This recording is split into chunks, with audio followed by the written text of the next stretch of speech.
ప్రశాంతత వాతావరణంలో గణేష్ నిమజ్జనంను జరుపుకోవాలని 45వ వార్డు కౌన్సిలర్ గండూరి పావని కృపాకర్ అన్నారు.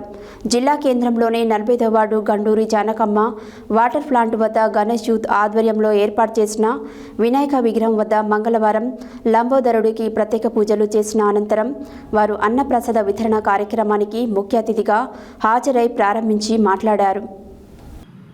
ప్రశాంత వాతావరణంలో గణేష్ నిమజ్జనంను జరుపుకోవాలని 45వ వార్డు కౌన్సిలర్ గండూరి పావని కృపాకర్ అన్నారు. జిల్లా కేంద్రంలోని 45వ ward Ganduri Janakamma water plant వద్ద గణేష్ యూత్ ఆధ్వర్యంలో ఏర్పాటు చేసిన వినాయక విగ్రహం వద్ద మంగళవారం లంబోదరుడికి ప్రత్యేక పూజలు చేసిన అనంతరం వారు అన్నప్రసాద వితరణ కార్యక్రమానికి ముఖ్య అతిథులుగా హాజరై ప్రారంభించి మాట్లాడారు. గణేష్ నవరాత్రి ఉత్సవాలను అత్యంత భక్తి శ్రద్ధలతో భక్తులు నవరాత్రులు నిర్వహించుకోవడం అభినందనీయమన్నారు. 3000 మందికి అన్నదానం ఏర్పాటు చేసినట్లు తెలిపారు. విఘ్నేశ్వరునికి నవరాత్రులు పూజిస్తూ స్వామివారి కృపకు పాత్రులు కావాలని ఆకాంక్షించారు.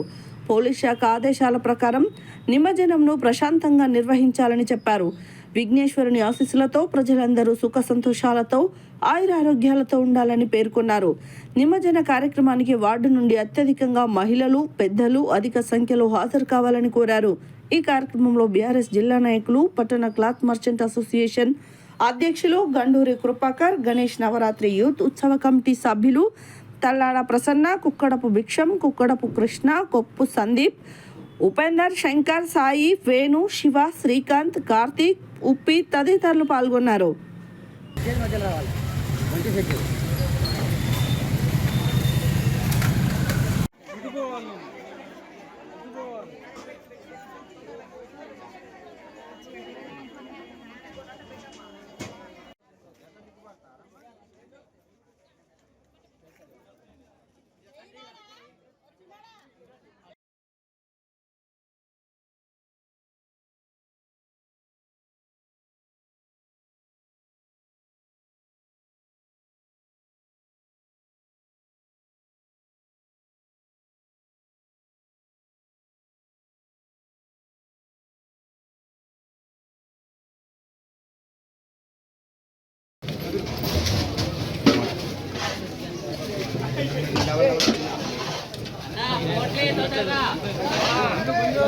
మీరు జరగాలి, స్పీడ్ రండి.